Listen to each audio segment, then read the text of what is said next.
remembered as a 5 or 6 year old, or maybe in grammar school, and you form your opinion of the teachers you don't like, and then you later in life you realize you didn't understand them like they really were. You understood them as a 7 or 8 year old, or a 5 or 6 year old. It's like that house on Southwest 27th Street in Oklahoma City. I was 3 and 4 and 5 years old. I was 5 when we moved to Tennessee. But I remember that giant front porch it had and that big old white frame house we lived in until we went back just a few years ago. Yeah, and it wasn't that big. And looked that house up. It's still in great shape, but it was a small, little bitty house. But it was a nice. It was nice. But I remembered it being nice garage. Because I saw it, like you say, as a 5-year-old. And it was right there across the alley from Pierce's Grocery. That was back when Dad had a tractor and trailer. Yeah. And he drove on the road, transfer truck.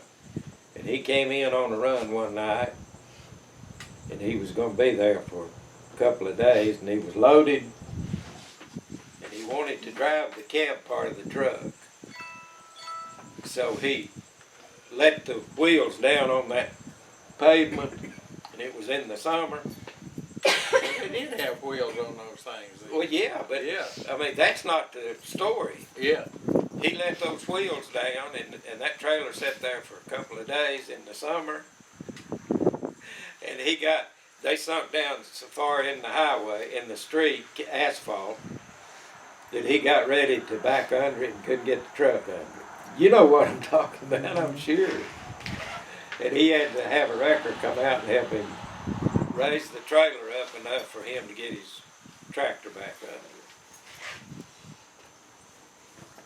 He like to got killed, didn't he? Hauling a rebarb, had slammed on his brakes and he come through the cab. You remember hitting him in the wrist?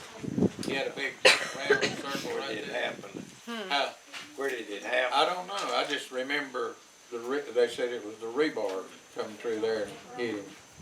Come all the way through, off of I guess it was through the cab, it had to. Yeah, come all the way through the cab and got him through the shoulder and hand. I guess so you're sitting like this. Well, we had a good father.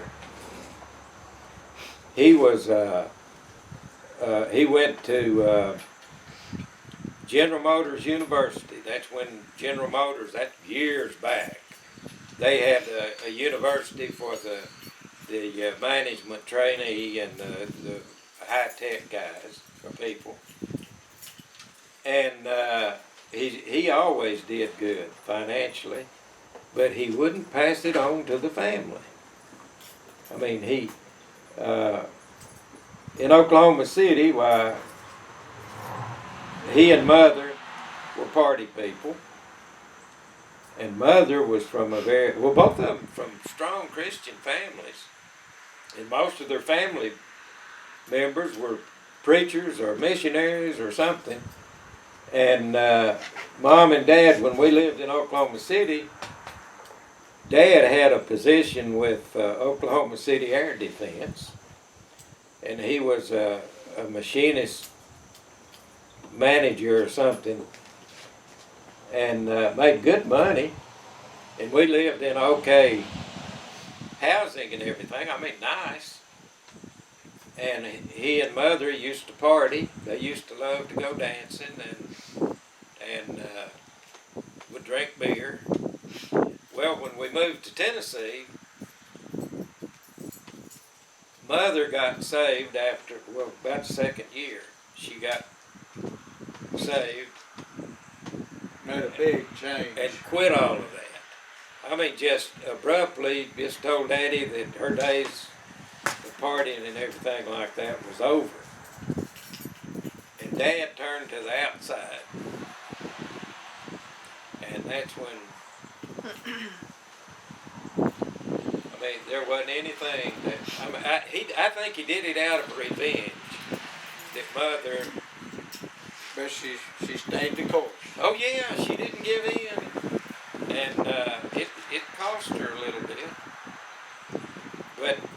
Mother died, Dad became the man. He took over her course. Well, he became the husband that Mother always Yeah, wanted. he did. He did for a I while. mean, when he died, Yeah, we enjoyed his life the last few years. well, it was hard to remember that he used to be like he was. It was all washed away. But you still can remember it. It's not. Oh yeah, it's the scar. And I remember Dad telling George, none of you know him because he died when he was, what, 20? George. Yeah, at 40. Yeah, he died the same age of Elvis Presley. That's how I remember. But George was, he was black-headed, tan complected, didn't look any like the rest of us. But he had the Bryant look. And George died young from his lifestyle. That's all I know how to say. He had leukemia when he was young, and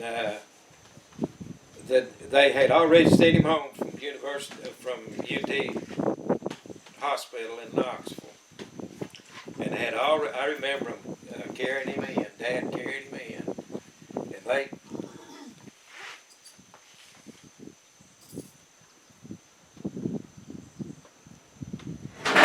Yeah, legally. They carried him in. Dad carried him in his arms. Legally, he was gone. Well, they sent him home to die. Yeah. And we no, got- Dad, Yeah. Dad, I remember when he prayed, and he wasn't all that righteous either. And he prayed,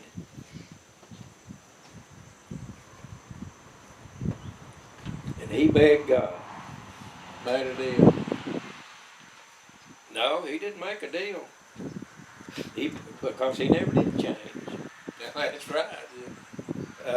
He prayed that God would spare George's life. And I mean, it was a sincere prayer. And you know, it was over the next couple of months, George started improving. And they took him back to the hospital, and the doctors couldn't believe it. And his sisters, the Holy Sisters, is what we called them, Aunt Belle, Aunt Florence, and Aunt Flossie and all, they couldn't believe it. You know, we kept telling them that Dad prayed for him. And after that, I mean, Dad begged God. And after that, George started improving, and Dad's sisters, the Holy Sisters, couldn't believe it. They wouldn't accept that Dad prayed the prayer of faith. Because he didn't live like they thought he wanted to live. Yeah, they didn't have any treatment whatsoever for leukemia No. then. It was fatal. Well, what is the cancer of lymph glands is what it was. Lymphomia. Now, It's and it gets in your bone marrow and everything. it was bad. I remember yeah. when Dad carried him in, Yeah. and Dad had him in his arms like this. Yeah. And I've often wondered,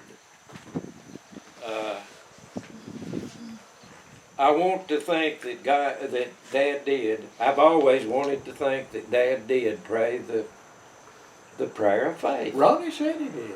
Yeah. And even though, you know, after George started recouping and everything, Daddy didn't go into it. It was after Mother died that Dad made the changes. It's like he was just obeying a commandment after she died. Well, I know there was a number of times Dad'd be drunk and Jane would be with me, and rather than hit him, You'd hold him. yeah, I'd hold him. Sure would. The last time was out there when they were living in Brown Ellis's house, wasn't it? And ground. You had him on the ground. yeah, oh, he swung at me, and when he did, I just bear hugged him and ran forward and just held him down. You know, we both went down on the ground. I just held him. And he kept, yeah, and every time he'd do something, I'd bear hug him. And finally, he just quit. And I said, "You ready to get up?" And he said, "What do you think?" I said, "That's up to you." And he'd start, and I didn't get mad with him. I knew I could. Well, Bill broke his nose one time. Yeah. I mean, Bill would fight with him. Bill wouldn't take it off of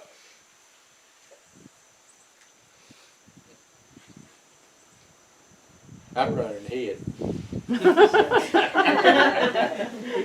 You was the baby. Yeah, I wasn't big enough. No.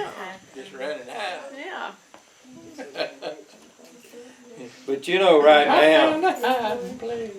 But right now, the reason I've got so much faith and trust in God is because I know what I've been through. And I know that there's been times that my prayers just hit the roof, just hit the ceiling. I'd never see any results of them. But I kept right on trusting. And at my age today, my prayers are a lot different.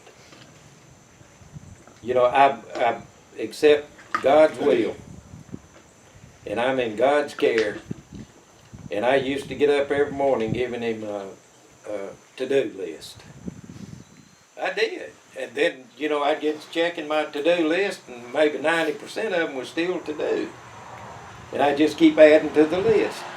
But now, I've learned that trust, to me, I'm not trying to convert anybody or trying to start anything new, but now my life is based on trust. I get up and, I talk to God every day, but it's in a different way. God, I thank you for everything. I know it's your provisions, and instead of me saying it's answer to prayer, I just acknowledge it's God's provisions. And used to, I stayed half disappointed in my prayers because it wasn't answered like I wanted it to be. Yeah, we're all guilty of being like the little boy that was sliding off of the rooftop. Yeah. He was sliding and sliding, nothing to grab a hold of, nothing to stop him. He said, "God, please don't let me fall off of this barn roof." About that time, his pants hung on a nail. Said, "Never mind now, God, my pants just hung on a nail." And we do that a lot. Yeah.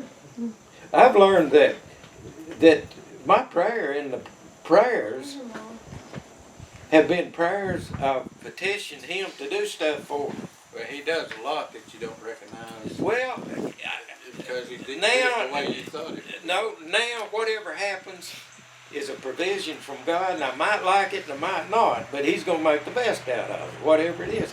That's what he tells us.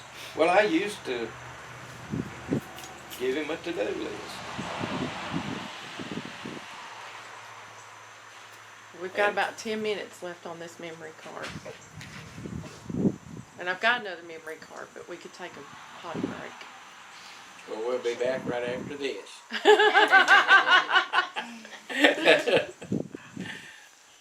Well, let's talk about you kids when we talk some more.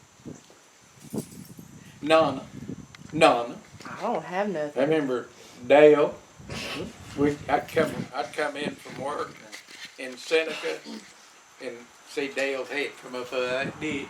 He played in the ditch all day. That's the reason I thought it was so neat that Hannah and Daniel played in the ditch, in the creek. I go out there and see them come up out of the bridge. Yeah, but it'll be in the winter and they'd be in the creek. Well, Hannah said you asked her a while ago if she was still playing in the creek, and she pulled her pants leg up and showed you that big bruise. She said, "Yeah." Fell off the bridge. Slipped on that snot rock. Yeah. Well, I remember taking Audrey and Rachel to fishing about every Sunday afternoon down on the bridge, and I'd get tired of fishing, and I'd accidentally kick the bait off of the bridge, and then we wouldn't have anything to fish with. And I thought I was getting by with it. He thought he got by with a lot. Rachel said, Paul, why is it every time we have to leave fishing, it's because you kicked the bait off? You accidentally kicked the bait After a off. few times, they get wise. Had y'all ever talked about it? I don't remember if we did. We knew. Well, she didn't accuse me. She just let me know that I wasn't getting by with it. We had you pegged. Dale, you still got your cowboy We boots learned you early bought on from just to Seneca. ask Ema. I reckon they're long gone. I should have saved them for manual. You remember buying Dale those cowboy boots? And Wayne bought me a pair. Oh yeah, the big one. And the big net to hold on the side of the wall. He put them boots on and walked around. It was a clunk, clunk, clunk. I bought those at that outlet store. The didn't boot I? outlet right there by the house. Yeah, I bet he could wear them then. I probably could. I don't remember Well, they a were whole lot cheap. in South Carolina, but I remember that. Well, they were Pay cheap. to cook your joint. Well, you know what I remember, Dale? That cookie jar's still in there. Dale, you know when I realized they were too big, you told Jane, I can't even do a cartwheel with these. You know, there in the front yard, you do a Weighted him cartwheel. down. Yeah. And he told Jane one day that he couldn't even do a cartwheel with those.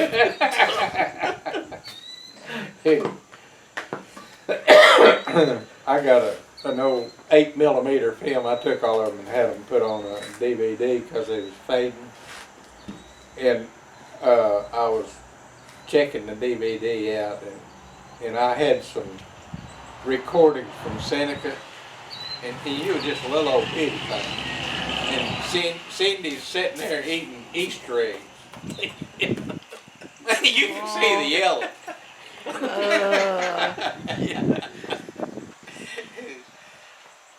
George was in on that. He was whopping us all in the butt with a paddle or baseball Well, I tell bat you or what. something. Baseball bat was. He used to make me so Golly. mad if I could have caught him, I would have mutilated him. He would catch you. You remember how he'd catch you with your shirt off and smack you right in the Oh, the kidney. fat of your back? Yeah, the kidney. Right above. Well, right in here, most tender part of your body, I Yeah. guess. He says when he goes to the doctor, they said if you want to be an organ donor, he said, I don't have any organs left, I can be a parts donor. I got all kinds of parts in me.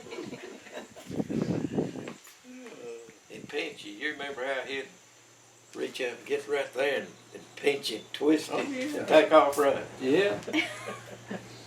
Now that's just being, Like a purple nurple. that's just being mean. That's not being. That's why you got so mad at me playing racquetball that time when I hit you in the back. Yeah, that was a flashback. You did it on purpose. I believe I was there. You hit me right where George used to hit. It's the first It ball, was a wasn't it? flashback. The first one wasn't on purpose. Well, that second one was the one that lifted me off the floor. And then you laughed. You laughed just like George used to. And we were closed up in that little box. And you had nowhere to run. That might have been the maddest I've ever seen him. It really wasn't on purpose. You couldn't convince me. It didn't hurt me less. Did we ever play anymore? No. Short-lived racket. That was up at, No, it was here in town over on Hampshire Lane. well, we used to go up to the one in, Yeah. where was it, on Bell Road?